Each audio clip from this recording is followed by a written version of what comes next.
নমস্কার, সোজা সাপটা সুব্রতয় আপনাদের স্বাগত জানাই। গতকাল ভারতবর্ষের ইতিহাসে একটি কালো দিন ছিল। তার কারণ বিজেপির দুই সাংসদ আক্রান্ত হয়েছে, সে প্রত্যক্ষ বা পরোক্ষভাবে হোক, বিরোধী দলনেতা রাহুল গান্ধীর হাতে।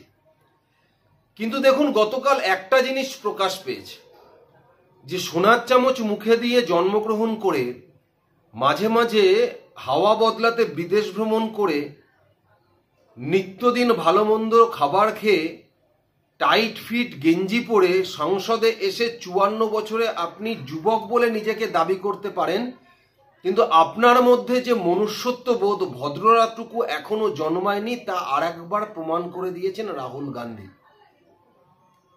কেন এই কথাগুলো বললাম, কি পরিপ্রেক্ষিতে গতকাল এই ঘটনাটি ঘটেছে, সেটাও আমি আপনাদের দেখাবো। দেখুন, অমিত শাহর একটি মন্তব্যকে কেন্দ্র করে, যেটাকে কংগ্রেসের তরফ থেকে অমিত শাহর পুরো বক্তব্যটাকে তুলে না ধরে তার কিছুটা অংশ ক্রপ করেছে। ক্রপ করে বারবার সেটাকে নিয়ে বিভ্রান্তি তৈরি করবার চেষ্টা করছেন এবং সমাজে বলতে শুরু করেছেন যে আম্বেদকরকে অপমান করেছেন, যিনি সংবিধান রচনা করেছেন। তার মানে সংবিধানকে অপমান করেছে অমিত শাহ, তাই অমিত শাহর পদত্যাগ চাই। এই দাবিতে গতকাল পার্লামেন্টের বাইরে বিক্ষোভ প্রদর্শন করছিল, কংগ্রেসও করছিল, সমাজবাদী পার্টিও করছিল। কিন্তু যে বক্তব্যটাকে ক্রপ করেছে অমিত শাহের, সেই বক্তব্যটা আগে আপনাদের একটু শোনাই, এবং পুরো ভিডিওটা যেটা অমিত শাহ বলেছে সেটাও আপনাদের শোনাবো। তারপরে আপনারাও বুঝতে পারবেন যে অমিত শাহ কোনো অ্যাঙ্গেল দিয়েই আম্বেদকরকে অপমান করেনি, বরং পার্লামেন্টে দাঁড়িয়ে অমিত শাহ বুঝিয়ে দিয়েছে যে এই সংবিধান প্রণেতা আম্বেদকরকে অপমানটা কারা করেছে, সেটা তার বক্তব্যের মধ্যে দিয়ে তুলে ধরেছে। আগে সেটা একবার আপনারা দেখে নিন, তারপরে আমার প্রতিবেদনে ফিরছি। এবং কেন বললাম যে সোনার চামচ মুখে দিয়ে জন্মগ্রহণ করলেও পাপ্পু এখনো পাপ্পুই থেকে গেছে, সেটাও আপনাদের দেখাবো। একবার দেখে নিন ভিডিওটা। मान्यवर, अभी एक फैशन होगा है आम्बेडकर आम्बेडकर आम्बेडकर आम्बेडकर आम्बेडकर आम्बेडकर। इतना नाम अगर भगवान का लेते तो 7 जन्मों तक स्वर्ग मिल जाता। सात अर्थ में आम्बेडकर जी के प्रति आपका भाव क्या है, ये मैं बताता। मान्यवर, आम्बेडकर जी को देश की पहली कैबिनेट से इस्तीफा क्यों दे दिया? आम्बेडकर जी ने कई बार कहा कि अनुसूचित जातियों और जनजातियों से हुए व्यवहार से मैं असंतुष्ट हूं।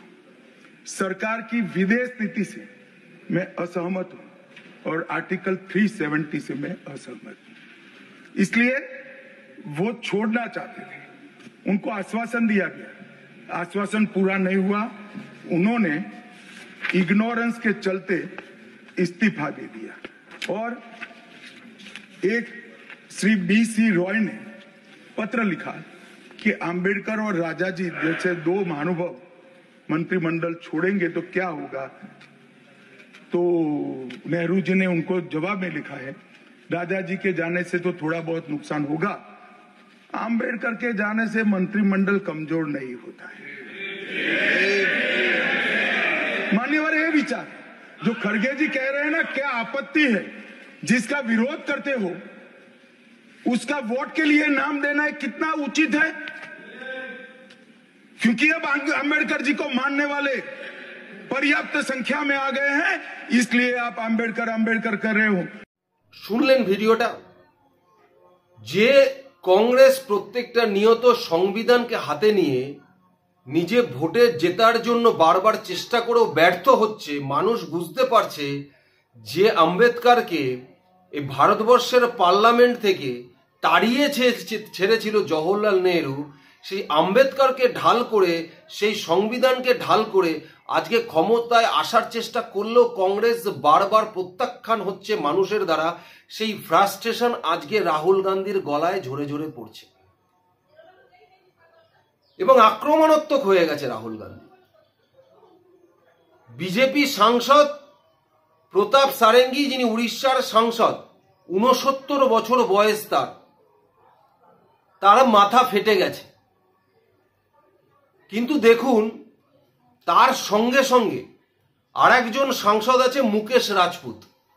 দুজনই কালকে হাসপাতালে চিকিৎসাধীন ছিলেন।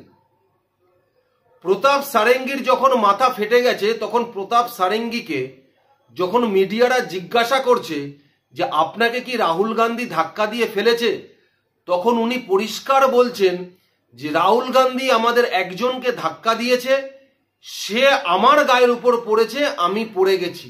স্বাভাবিক, তার বয়স 69 বছর, অত্যন্ত সাদামাটা জীবন, গরিব ঘর থেকে এসছে, এখনো ভারতবর্ষের সবচেয়ে গরিবতম সাংসদ হচ্ছে উনি। ছবিগুলো আপনারা পাশে দেখতে পাচ্ছেন। এখনো কুড়ে ঘরে উনি বসবাস করে, সাইকেল নিয়ে তার কেন্দ্রে যাতায়াত করে, গাড়িও তিনি চড়ে না। সেই মানুষটি ধাক্কা লেগে সে প্রত্যক্ষভাবে বা পরোক্ষভাবে যখন পড়ে গিয়ে তার মাথাটা ফেটেছে, তিনি বলছেন মিডিয়ার সামনে, একবার শুনে নিন সেই কথাটি।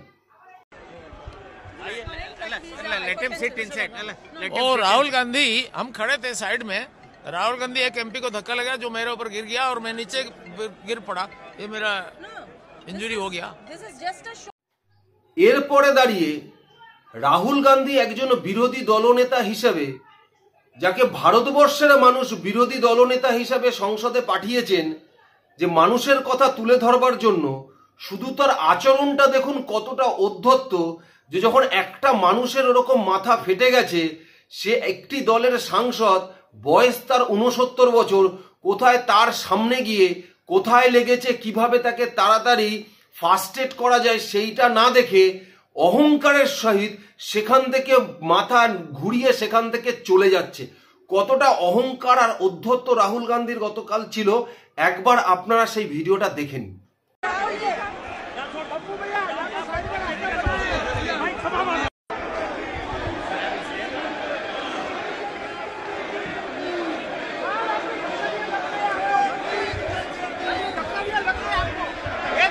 आपको शर्म नहीं आती है क्या राहुल? क्या शर्म नहीं आती है? क्या शर्म नहीं आती है? गुंडागर्दी करते हो, बूढ़े को गिरा दिया जाता है। इतना कौन सा गुंडागर्दी करते हो?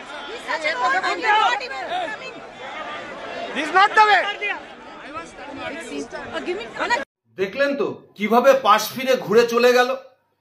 কিন্তু দেখুন, একবারও কোনো অনুশোচনা নেই, কোনো অনুশোচনা নেই।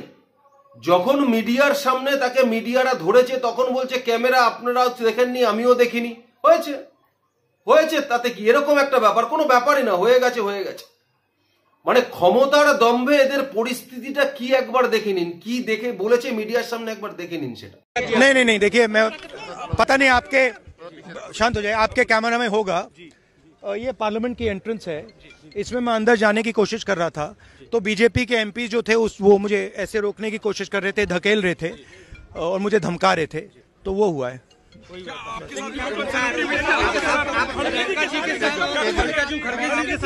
नहीं नहीं, देखिए देखिए, हाँ हाँ, किया है। দেখলেন তো কতটা অহংকার আর দম্ভ। কেন মানুষ এদেরকে জেতায় না আর কেন মানুষ এদের হাতে ক্ষমতা তুলে দেয় না, এটাই হচ্ছে সব থেকে বড় তার নিদর্শন। এটাই হচ্ছে সব থেকে বড় তার নিদর্শন, যে সংবিধানকে পুরো ধূলিসাৎ করে দিয়েছে এই জাতীয় কংগ্রেস। আজকে সেখানে এসে সেই সংবিধানকে আঁকড়ে ধরে আজকে বাঁচার চেষ্টা করছে রাহুল গান্ধী ডুবে যাওয়ার আগে। কিন্তু সেখানে রাহুল গান্ধী আর বাঁচতে পারবে না, কংগ্রেসও আর বাঁচতে পারবে না, বাঁচার আর জায়গা নেই। তবে হ্যাঁ, এই পরিস্থিতিগুলোর মধ্যে থেকে বর্তমান কেন্দ্রীয় সরকারকেও সজাগ হতে হবে, কারণ এই বিরোধী দলগুলো চক্রান্ত করছে বিরোধী দেশের শত্রুদের সাথে হাতে হাত মিলিয়ে। এটা পরিষ্কার হয়ে যাচ্ছে। না হলে এই সমস্ত জিনিস নিয়ে এরা এতটাই অ্যাগ্রেসিভ হয়ে গেছে যে কোনো প্রকারে এই সরকারকে নাস্তানাবুদ করতেই হবে। কারণ এরা খুব ভালো করে বুঝে গেছে 2024-এ আর একটা টার্ম নরেন্দ্র মোদী গর্বের সহিত যদি পালন করে কাটিয়ে ফেলেছে, আর যে সমস্ত বিল নরেন্দ্র মোদী আনতে চলেছেন দেশের জন্য হিতকর, কিন্তু কংগ্রেসের জন্য একেবারে শেষ করার পরিস্থিতি আগামী দিনে আসছে। এটা এরা খুব ভালো করে বুঝতে পারছে। আর বিদেশি শক্তিও খুব ভালো করে বুঝতে পারছে যে নরেন্দ্র মোদীর হাতে ভারত শক্তিশালী, ভারতবর্ষের ক্ষতি করা যাবে না। সুতরাং ভারতবর্ষের ক্ষতি করতে গেলে যারা প্রত্যেকটা নিয়ত ভারতবর্ষের ক্ষতি চেয়েছে, ভারত বিদেশ থেকে ভারতের বিরোধিতা করে গেছে, তাদের ফান্ডিং করে যাও, তাদের সাহায্য করে যাও, তাদের হাত ধরে থাকো, সেটা কিন্তু বিদেশি শক্তি ভালো করে বুঝে গেছে। সুতরাং সেদিক থেকে এদেরকে আগামী দিনে এদের মতো করেই কিন্তু জবাব দেওয়ার সময় এসেছে বলে মনে হয়। এদের মতো করেই জবাব দেওয়ার সময় এসেছে বলে মনে হয়। আজকের দিনে দাঁড়িয়ে এটি একটি সাংসদ যার ন্যূনতম মনুষ্যত্ব বোধ নেই। রাহুল গান্ধী মিডিয়ার সামনে বলছেন প্রিয়াঙ্কা গান্ধী পিছনে দাঁড়িয়ে হাসছে। প্রিয়াঙ্কা গান্ধী পিছনে দাঁড়িয়ে হাসছে। আর একবার আপনাকে ছবিটা দেখাবো, দেখবেন প্রিয়াঙ্কা গান্ধী পিছনে দাঁড়িয়ে হাসছে। কোনো শোকতাপ নেই যে একটা 69 বছরের মানুষ পড়ে গেছে, তার কেটে গেছে। এদেরকে ভোট দেবেন, এরা নাকি আগামী দিনে সরকার গঠন করবে বিজেপিকে হারিয়ে, এরা নাকি দেশ চালাবে। মানে যেটুকু বাকি রেখে গেছে সেটুকুও বেচে কিনে, এদের বাপ দাদা 14 গোষ্ঠী যেটুকু বাকি রেখে গেছিল সেটাকেও বেচে কিনে কোন রকম মানে লোটা কম্বল নিয়ে বিদেশে পালিয়ে যেতে পারলেই এরা বাঁচে। আপনাদের কি মনে হয় রাহুল গান্ধীর গতকালের ব্যবহার, ঔদ্ধত্য, রাহুল গান্ধীর আগামী দিনের পতন রাখবে তো? কি মনে করেন আপনারা? অবশ্যই আমাকে কমেন্টস বক্সে জানাবেন। ধন্যবাদ, নমস্কার।